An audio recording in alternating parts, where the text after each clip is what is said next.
I still remember the taste of stale coffee from that boardroom. The way the bitter edge hit my tongue just before everything I had built was stripped from me in front of a dozen blinking eyes and fake smiles. It was supposed to be a celebration, the kind of day you play on loop in your mind, when you think of everything finally falling into place. We were minutes away from closing a $4.2 billion acquisition that I had spent the better part of 3 years architecting, not just facilitating, architecting.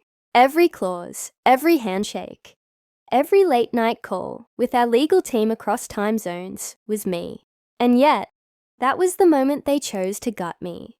I wasn't blind to the politics. You can't operate at my level and not smell the stench of jealousy creeping in from the corners. Some executives smile at you in meetings while sharpening knives under the table.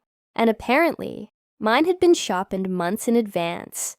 The CEO, Harold the Hollow, as I privately called him, cleared his throat just as the final legal team joined the Zoom call. His eyes were avoiding mine, fixated instead on the executive assistant, who was confirming we had all signatures ready, all but one, mine.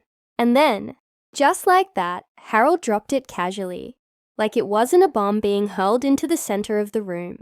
Before we proceed, there's a slight structural change to announce. He gave that crooked smile that always preceded his worst decisions. Effective immediately, Marcus Landry will transition into a senior advisory role, and Jameson Klein will be assuming all acquisition responsibilities. Moving forward, there was a long pause. Everyone looked at me, some feigned surprise. Others just looked at their screens like they didn't hear it.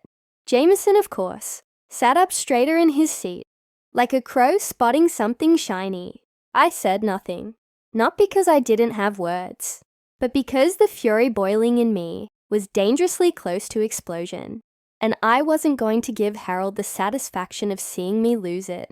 They thought they could cut me out mid-meeting, right before signing. They thought they were being clever. Maybe they assumed I'd already signed the key documentation. Or maybe they didn't realize just how integral my name was to the deal. Literally. The acquisition target, Lethera Group, a rapidly expanding AI research company out of Zurich, had demanded a specific non-transferable clause during our year-long negotiation. Due to international regulation complexity and risk management, they had conditioned their agreement on one key figure staying on as the transitional liaison. Me. The contract was built around it. Not a footnote, not a preference, a core clause. Without me, the deal was non-binding. I remember drafting that clause late one night, flanked by 2 tired attorneys, who'd insisted we had enough leverage to demand it. Lethera trusted me, not the company. They saw Harold for the shallow opportunist he was, and insisted that I be the bridge between the two firms for a minimum of 18 months. Post-acquisition, that clause was buried behind legalese, sure. But it was there, and it was ironclad, so I smiled, just slightly, and I sat there, silent. They moved on like I didn't exist. Jameson began stumbling through transition notes he barely understood, fumbling like a freshman, giving a thesis on a subject he never studied. Lethera's CEO, Ariane Sutter, kept glancing at me through the screen. Her lips were pursed, her brow furrowed. She knew something was wrong. And 9 minutes after Harold's little reshuffle, the call cut off. Dead silence. Phones started ringing. Messages poured in. Confusion. Concern. The acquisition had halted. Then, the email landed. A single-line official communication from Lethera's legal counsel. Per Clause 47B, agreement is considered null due to removal of transitional signee, Marcus Landry. The room went quiet, the kind of quiet you hear before an earthquake hits. Harold's face turned grey. Jameson's knuckles whitened around his tablet.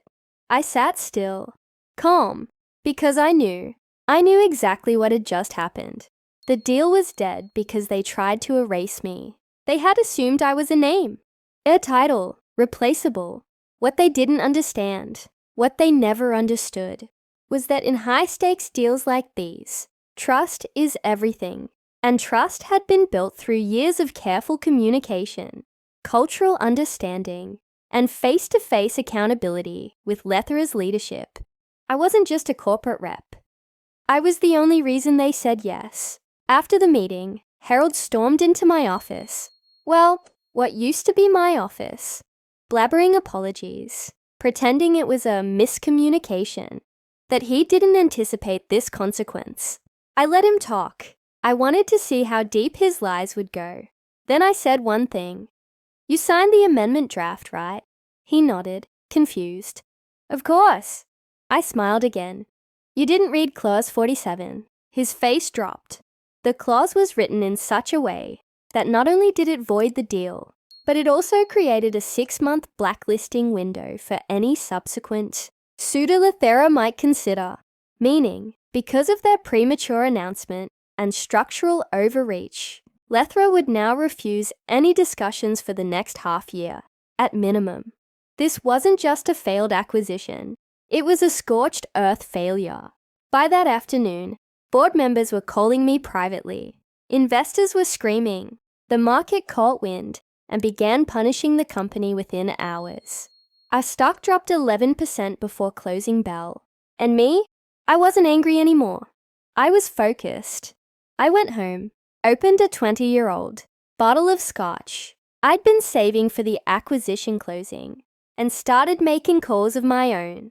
You see, what they didn't anticipate, what Harold, Jameson, and their ilk never saw coming, was that I had quietly built my own trust network. While they played office politics, I had fostered loyalty. And when people trust you, really trust you, they don't just follow contracts, they follow character.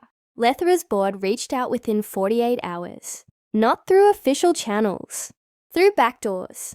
They weren't mad at me. They were furious at Harold. They asked if I'd consider continuing as an independent advisor on the deal if it were to be restructured. I said yes, but under one condition. My name goes at the top, not buried in a clause, not hidden behind corporate titles, top billing, and that's how, 2 months later, the acquisition was reborn, but under a new parent company, mine. Because while Harold's empire crumbled, I did something quietly powerful. I built one of my own. I used the failure of their 4.2B acquisition as leverage to gather investors who had lost faith in their leadership. I offered them a better plan, a more stable one built on execution, not ego.